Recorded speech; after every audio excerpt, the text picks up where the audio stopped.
ನಡಿ ಈಗ ಶುರು ಮಾಡೋಣ. ಕೇಸರಿಯಿಂದ ಮನೋಲ್ಲಾಸ ಮನಸ್ಸು ಮತ್ತೇರಿ ಕುಣಿದಾಡಿದೆ ನೋಡು, ಮನಸ್ಸು ಮತ್ತೇರಿ ಕುಣಿದಾಡಿದೆ ನೋಡು. ಕ್ಷಣ ಕ್ಷಣವೂ ಆಚರಿಸಿ ಕೇಸರಿ ಹಬ್ಬ. ವಿಮಲ್ ಬಾಯಲ್ಲಿ ಹೇಳಿ ಕೇಸರಿ.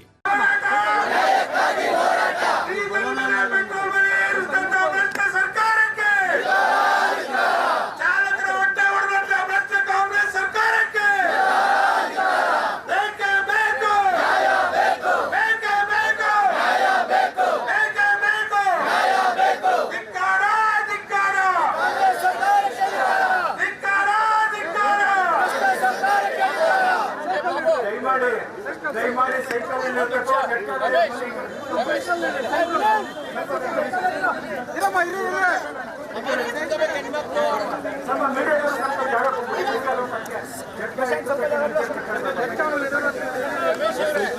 ನೋಡಿ, ಇವತ್ತು ಸ್ವಲ್ಪ ಸರಿಬೇಕು. ಅವ್ರು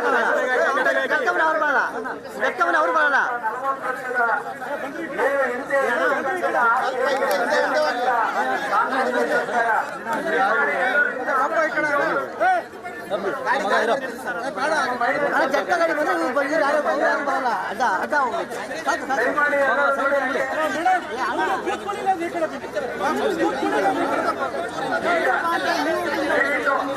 ಆದಷ್ಟು ಹಿಂದೆ ಹೋಗಿ ಗಣೇಶರು ಮತ್ತೆ ವಿಜಯ ಆದಷ್ಟು ಹಿಂದೆ ಹೋದ್ರೆ ಎಲ್ಲರೂ ಕೂಡ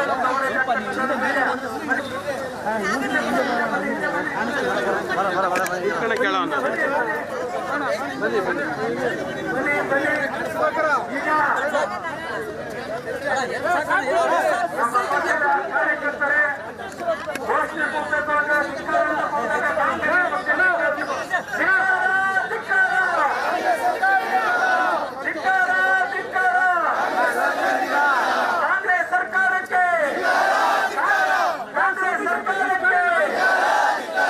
ಕಾಂಗ್ರೆಸ್ ಸರ್ಕಾರಕ್ಕೆ ಏರಿಸಿರುವ ಕಾಂಗ್ರೆಸ್ ಈ ಸರ್ಕಾರಕ್ಕೆ 40 ವರ್ಷ ಹಿಂಬದಿಗೆ ತಂದಿರತಕ್ಕಂಥ ಕಾಂಗ್ರೆಸ್ ಈ ಸರ್ಕಾರಕ್ಕೆ 40 ವರ್ಷದ ಹಿಂದಕ್ಕೆ ತಂದಿರತಕ್ಕಂಥ ಕಾಂಗ್ರೆಸ್ ಈ ಸರ್ಕಾರಕ್ಕೆ ಧಿಕ್ಕಾರ ಧಿಕ್ಕಾರ. ಗ್ಯಾರಂಟಿನೇ ಕೈಗೊಂಡಿರ್ತಕ್ಕಂಥ ಕಾಂಗ್ರೆಸ್ ಈ ಸರ್ಕಾರಕ್ಕೆ ಕಾಂಗ್ರೆಸ್ ಈ ಸರ್ಕಾರಕ್ಕೆ ಗ್ಯಾರಂಟಿನೇ ಕೈಗೊಂಡಿರ್ತಕ್ಕಂಥ ಕಾಂಗ್ರೆಸ್ ಈ ಸರ್ಕಾರಕ್ಕೆ ಧಿಕ್ಕಾರ ಧಿಕ್ಕಾರ. ಏರಿಕೆ ಮಾಡಿರತಕ್ಕಂಥ ಡೀಸೆಲ್ ಬೆಲೆ ಪೆಟ್ರೋಲ್ ಏರಿಕೆ ಮಾಡಿರತಕ್ಕಂಥ ಕಾಂಗ್ರೆಸ್ ಈ ಸರ್ಕಾರಕ್ಕೆ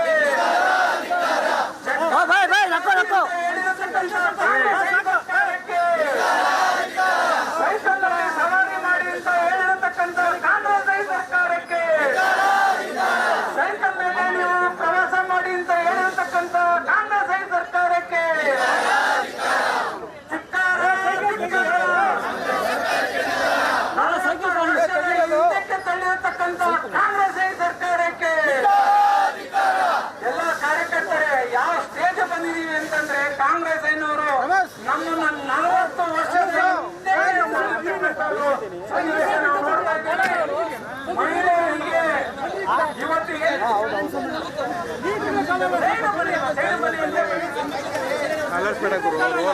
ಲೈವ್ ಹೋಗ್ತಾ ಇದೆ. ದಯವಿಟ್ಟು ಹಿಂದೆ ಬನ್ನಿ, ಹಿಂದೆ ಬನ್ನಿ ನೋಡಿ. ದಯಮಾಡಿ ಎಲ್ಲ ಪಕ್ಷದ ಕಾರ್ಯಕರ್ತರೆ ತಾವು ಇವತ್ತು ಗಮನಿಸಬೇಕಾಗಿದೆ. ಈಗ ನಮ್ಮ ನಗರ ಘಟಕದ ಅಧ್ಯಕ್ಷರಾದ ಏನ್ ಇದು ಮಾಡ್ತೀರಿ ನೀವು?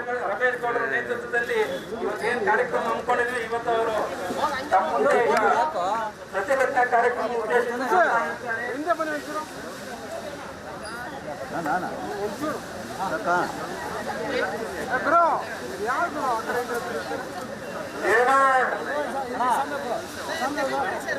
ಇವತ್ತಿನ ದಿವಸ ಬೆಂಗಳೂರು ಮಹಾನಗರದ ವತಿಯಿಂದ ಒಂದು ಬೃಹತ್ ಪ್ರತಿಭಟನೆಯನ್ನು ಹಮ್ಮಿಕೊಂಡಿದ್ದೇವೆ.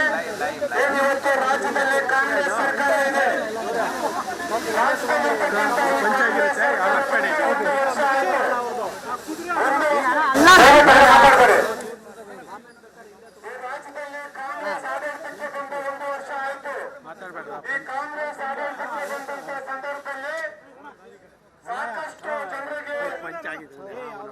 ಅವರು ಆಶ್ವಾಸನೆಗಳನ್ನ ಕೊಟ್ಟಿದ್ರು. ಆದ್ರೆ ಏನು ಅಧಿಕಾರಕ್ಕೆ ಬಂದಂತ ಸಂದರ್ಭದಲ್ಲಿ ಅವ್ರು ಏನು ಆಶ್ವಾಸನೆಗಳನ್ನ ಕೊಟ್ಟಿದ್ರು ಅವೆಲ್ಲವೂ ಸಹ ಇವತ್ತು ಸುಳ್ಳು ಅಂತೇಳಿ ರಾಜ್ಯದ ಜನತೆಗೆ ಗೊತ್ತಾಗ್ತಾ ಇದೆ. ಇವತ್ತೊಂದು ದಿವಸ ಏನು ಮಾನ್ಯ ಮುಖ್ಯಮಂತ್ರಿಗಳು ಹಿಂದೆ 1 ವರ್ಷದಿಂದ ಒಂದು ಪ್ರತಿಭಟನೆ ಮಾಡಿದ್ರು. ಇದೇ ಪೆಟ್ರೋಲ್ ಡೀಸೆಲ್ ಬೆಲೆ ಕೇಂದ್ರ ಸರ್ಕಾರ ಅವತ್ತು ಹೆಚ್ಚು ಮಾಡಿದ್ರು ಅಂತೇಳಿ ಇದೇ ಮಾನ್ಯ ಮುಖ್ಯಮಂತ್ರಿಗಳು ಇದೇ ಕಾಂಗ್ರೆಸ್ ಪಕ್ಷದ ಅಧ್ಯಕ್ಷರು ಅವತ್ತು ಏನು ಇವತ್ತು ಹೋರಾಟವನ್ನು ಮಾಡಿದ್ರು. ಅವತ್ತೊಂದು ಮಾತನ್ನು ಹೇಳಿದ್ರು ಮುಖ್ಯಮಂತ್ರಿಗಳು, ಏನು ರಾಜ್ಯ ಸರ್ಕಾರದಲ್ಲಿ ಇವತ್ತು ಕೇಂದ್ರ ಸರ್ಕಾರ ಇವತ್ತು ಪೆಟ್ರೋಲ್ ಮತ್ತೆ ಡೀಸೆಲ್ ಬೆಲೆಯನ್ನು ಹೆಚ್ಚು ಮಾಡಿದ್ದಾರೆ. ಪೆಟ್ರೋಲ್ ಡೀಸೆಲ್ ಬೆಲೆ ಹೆಚ್ಚಾದ್ರೆ ಈ ರಾಜ್ಯದಲ್ಲಿ ಅಗತ್ಯ ವಸ್ತುಗಳ ಬೆಲೆಯಿಂದ ಹಿಡಿದು ಪ್ರತಿಯೊಂದು ಆಟೋದಲ್ಲಿ ಓಡಾಡ್ತಕ್ಕಂಥವ್ರು ಇರಬಹುದು, ಟ್ಯಾಕ್ಸಿಯಲ್ಲಿ ಓಡಾಡ್ತಕ್ಕಂಥವ್ರು ಇರಬಹುದು, ಪ್ರತಿಯೊಂದು ಬೆಲೆಯನ್ನು ಸಹ ಹೆಚ್ಚಾಗ್ತದೆ ಅಂತ ಹೇಳಿ ಮಾನ್ಯ ಮುಖ್ಯಮಂತ್ರಿಗಳು ಅವತ್ತು ಭಾಷಣವನ್ನು ಮಾಡಿದ್ರು. ರಾಜ್ಯದ ಜನಕ್ಕೆ ಆಶ್ವಾಸನೆ ಕೊಟ್ಟಿದ್ರು. ಈ ರಾಜ್ಯದಲ್ಲಿ ಕಾಂಗ್ರೆಸ್ ಪಕ್ಷನ ನೀವು ಜನ ಅಧಿಕಾರಕ್ಕೆ ತಗೊಂಬನ್ನಿ, ಅಧಿಕಾರಕ್ಕೆ ತಂದಂತ ಸಂದರ್ಭದಲ್ಲಿ ನಾವು ಇವೆಲ್ಲ ಬೆಲೆಗಳನ್ನ ನಾವು ಕಡಿಮೆ ಮಾಡ್ತೀನಿ ಅಂತ ಹೇಳಿದ್ರು. ಆದ್ರೆ ಇವತ್ತು ಅವ್ರು ಏನು ಮಾತನ್ನ ಕೊಟ್ಟು ಈ ರಾಜ್ಯದಲ್ಲಿ ಜನರಿಗೆ ಆಶ್ವಾಸನೆ ಕೊಟ್ಟು ಅಂತೇನು ಅಧಿಕಾರಕ್ಕೆ ಬಂದ್ರು. ಆದ್ರೆ ಅವರು ಅಷ್ಟೋ ಭರವಸೆಗಳು ಸುಳ್ಳಾಗಿ ರಾಜ್ಯದಲ್ಲಿ ಜನ ವಿರೋಧಿ ನೀತಿ ಸರ್ಕಾರ ಇದೆ ಅಂತ ಹೇಳಿ ಇವತ್ತು ಅವರು ಪ್ರೂವ್ ಮಾಡಿದ್ದಾರೆ. ರಾಜ್ಯದಲ್ಲಿ ಜನ ವಿರೋಧಿ ಸರ್ಕಾರ, ಕಾಂಗ್ರೆಸ್